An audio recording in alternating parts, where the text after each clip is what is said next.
Why have you got so many bags? You tell me, because I'm making a shitty Parmo. Right. Good morning. This is episode 2 of the Cataldo Method. Today, can't even believe I'm going to say this, I'm making a Parmo. Specifically a pork Parmo, because everybody goes on about them. I've bowed to pressure. I've capitulated. And here we are.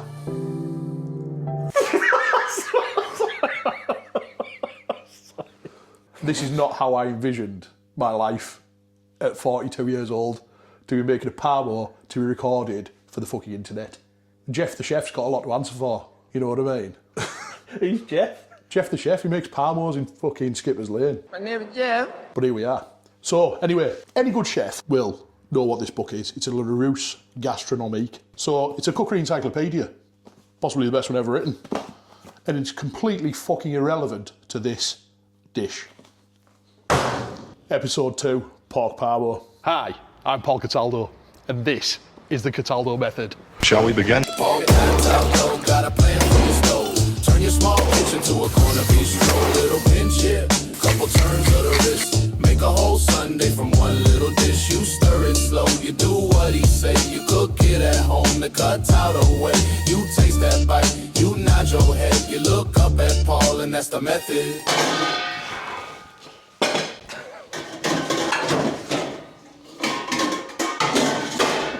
Fucking Parmos.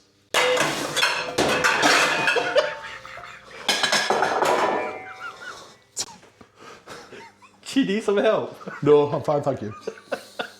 It may not appear this way, but I know exactly what I'm doing.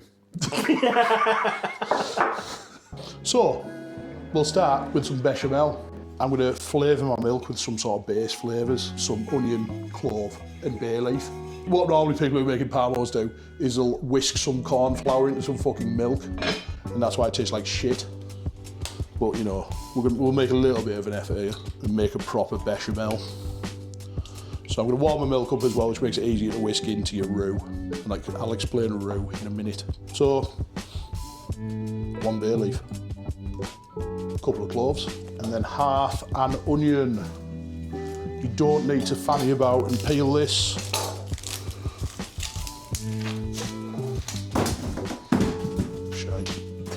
What are you doing? I don't know, I'm in a mood. Once you get that sweet Parmo in you, you'll be much happier. Put the butter. So you don't even need to peel that, just chuck it in. It's just for flavour. We're going to fish it out at the end. Right, so we're just going to warm that through, get it, you know, somewhere near simmering, and then we'll make a roux and whisk the flavoured milk into the roux, and then at the end I'm going to put some Parmesan cheese in it. Just make it taste of something rather than nothing, which is what you're probably used to if you eat Parmos. Bland. Blandness on a grand scale. The pork Parmo in particular is the worst thing to happen to pigs since sausages. I mean, it's a low bar, isn't it? We can aim higher as a species than the fucking Parmo. It's a chicken nugget. It's a nugget.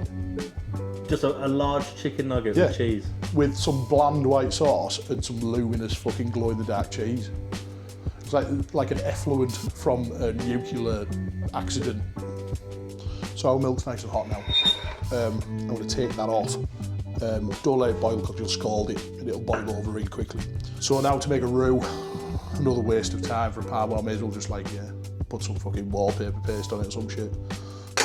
So we've got a knob of butter, and we're going to melt that down and mix an equal amount of flour into it to make a roux. Making a roux, the longer you cook it out, the darker it'll get. For a Parmo, you want this as white as possible. I've got a good solid bottom pan as well, because obviously this is a thick sauce, and the more you cook it, the thicker it gets, and it's going to stick like shit to a blanket. So the key to make this, you need a solid bottom. Yeah, a solid bottom. So is it more making the Parmo that you despise? Or is it just the whole concept of a Parmo in general? The concept of them, and I hear how popular they are. Obviously, it's derived from chicken parmigiana, or like veal parmigiana, which is an Italian dish. Like people claim to have invented the Parmo, that's horse shit. Nobody invented it, it already existed. You know what I mean? Just rebranded. Perhaps, you know, people from Teesside added the fucking luminous cheese. But you know what I mean? The concept of a breadcrumbed, flattened piece of meat has existed for centuries. Not necessarily on Teesside though. So you said it was originally an Italian dish? Yeah. Well, there we go. It's all full circle, mate. You're meant to do this. This is meant to be, you know, from making pasta and meatballs to making Parmos, mate. I strongly disagree with that statement. So, nice low gas for this, because as I say, it will burn and it will stick. So, equal parts flour and butter. The more roux you make, the thicker your sauce is going to be, and the more milk you'll have to add. And as usual, I'm just eyeballing this, because, you know, I've got the skills to pay the bills. This is what we call a blonde roux. If you cook that out longer, it'll start to darken and it'll affect the colour of your finished sauce. Right, we'll start whisking some hot milk into it now.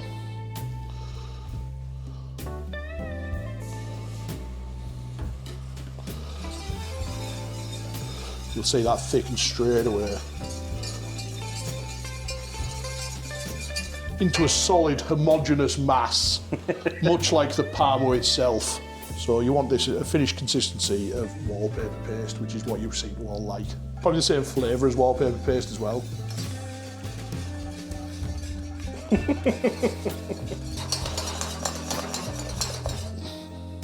Tasty. So, right, bechamel. We've made it, cooked it out, which means letting it come to almost the boil. You've got to be really careful not to boil this, otherwise, as I've said before, it will stick. So now I'm going to season it. So try and make it taste with something. So we'll go a little bit of salt. You don't need posh salt for this. White pepper, key to my bechamel. I'm giving away all my secrets here. And then plenty of parmesan, because I like the flavour. And this is, after all, a pork parmesan. And I'll whisk that in.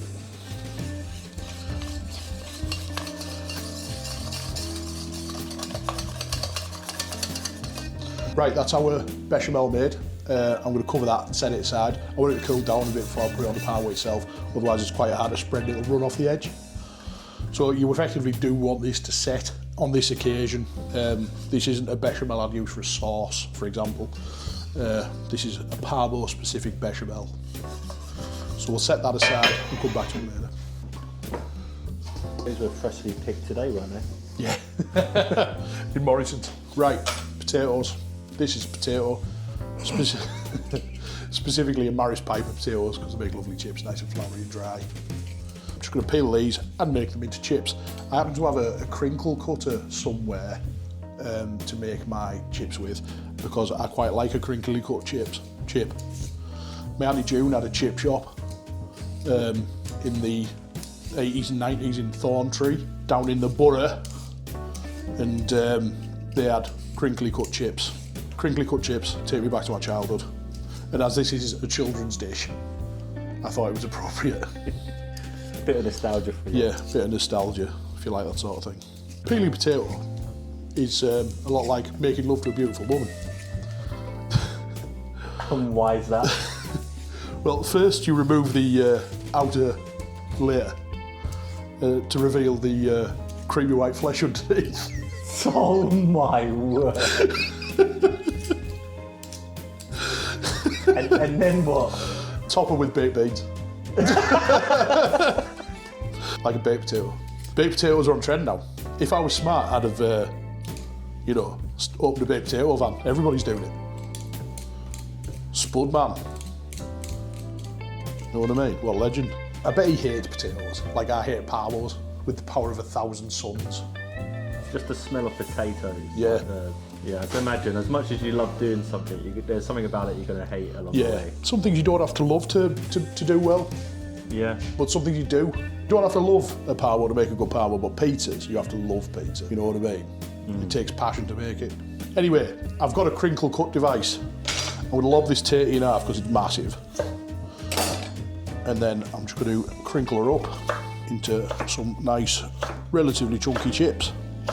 Then pop them in some water to stop them discolouring. Chippies. Mad as chips. So, I've made some chips. Somehow I'm covered in stuff. I'm going to blanch these in hot oil at about 140, just to sort of pre-cook them. Then rest them a while, and then we'll cook them at about 175 in a deep fat fryer in sunflower oil. Seed oils, dreaded seed oils that you're all terrified of. Should be using beef tallow, but you know, beef tallow has existed for centuries. It's called fucking dripping. Get over yourselves. And I'll blanch them now. I'll turn the fryer on to blanch them. So, because I have a pizzeria, I have access to endless sort of cash and carry, industrial sized quantities of things. On this occasion, it's pickled chilies.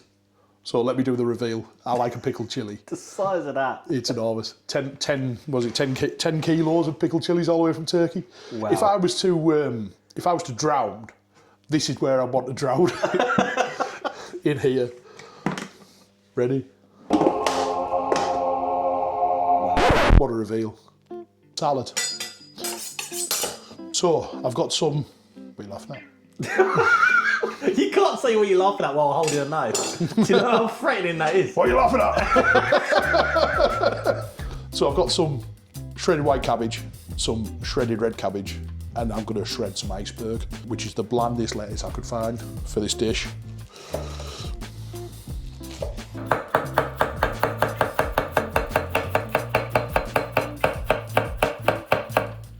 Looks like the Italian flag. Beautiful. We'll have a bit from both ends of the salad onion, I think. And then some of the green.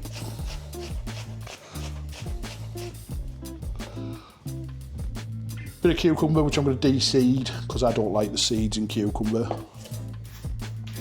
So I've literally just, as you can see, scraped the seeds out with a spoon. But I'm just not keen on the seed of it in the middle of a cucumber. If you're not bothered, you're not bothered, who cares? To Parmo at the end of the day, it completely fucking doesn't matter.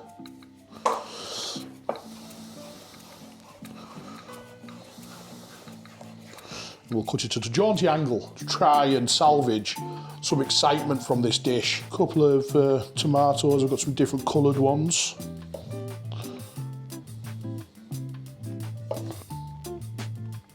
And remember that onion we halved earlier for our white sauce? We're going to chuck the rest of it on top of the salad. Well, not the rest of it, but some of it. I thought I should mention, having seen myself in 4K, in the last video, I've had to get my eyebrows trimmed because I look like Brian Blessed. You know what I mean? Gordon! Gordon's alive! Anyway, onion. I'm just going to slice this onion quite quickly. Pop that on top. So, final touch of this salad, the pièce de résistance, or the coup de grace, if you will, the pickled chili from my enormous bucket of delight. You'd stick it at the top like so.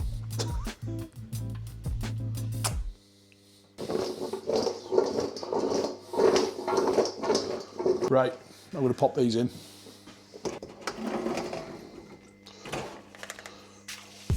So, pork Parmo, I've got a really nice bit of pork fillet from the supermarket. Actually quite nice, on offer in Morrison's today, which is nice. So I'm just going to trim, on a pork fillet you get this little bit of silvery sinew on. We want to take that off, because it's chowy.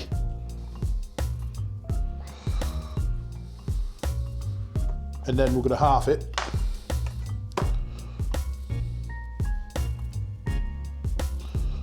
And then gradually sort of get down there, not all the way through obviously, and then gradually we're going to sort of tease it out.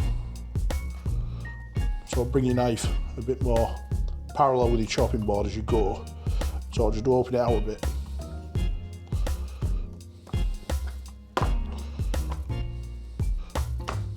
There we go.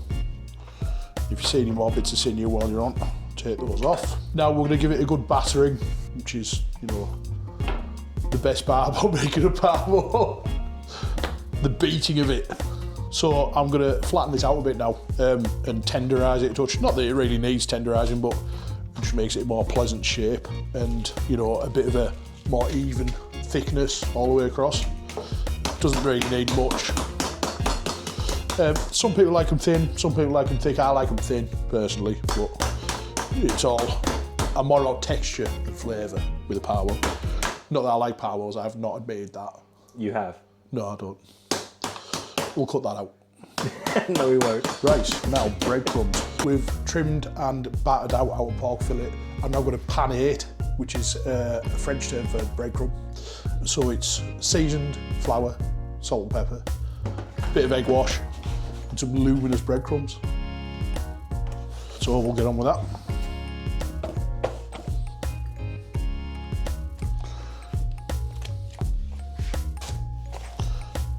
As easy as that, huh? Easy as that. You know, I don't know why you complain so much. Do 50 of them, you know what I mean? and then you'll understand. And then come back in to sell them on an evening. That's a pain in the arse. Orange nonsense. It's like Donald Trump. It's the same colour as Donald Trump. Right, we're just going to cook this at 170 degrees.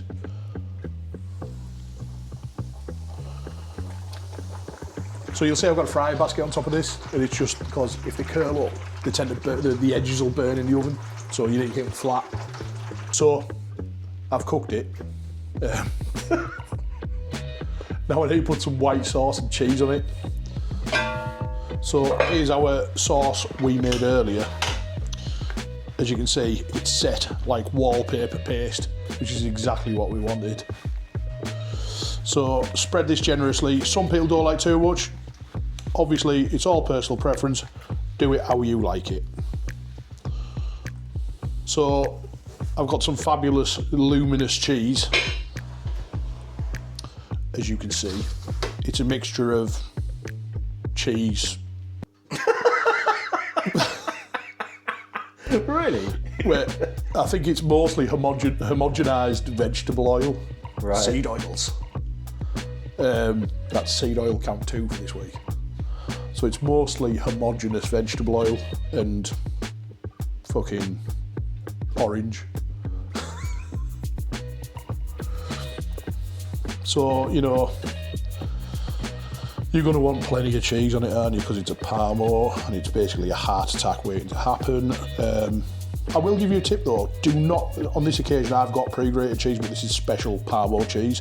Don't buy pre-grated supermarket cheese because it's got cellulose in it, which stops it melting effectively. Right, okay. Grate your own cheese, like a real artisan Parmo maker. Right, let's grill it. It's time. So this new grill I bought for Parmos reminds me of the furnace in the basement of the Home Alone house that scares Kevin. It definitely does.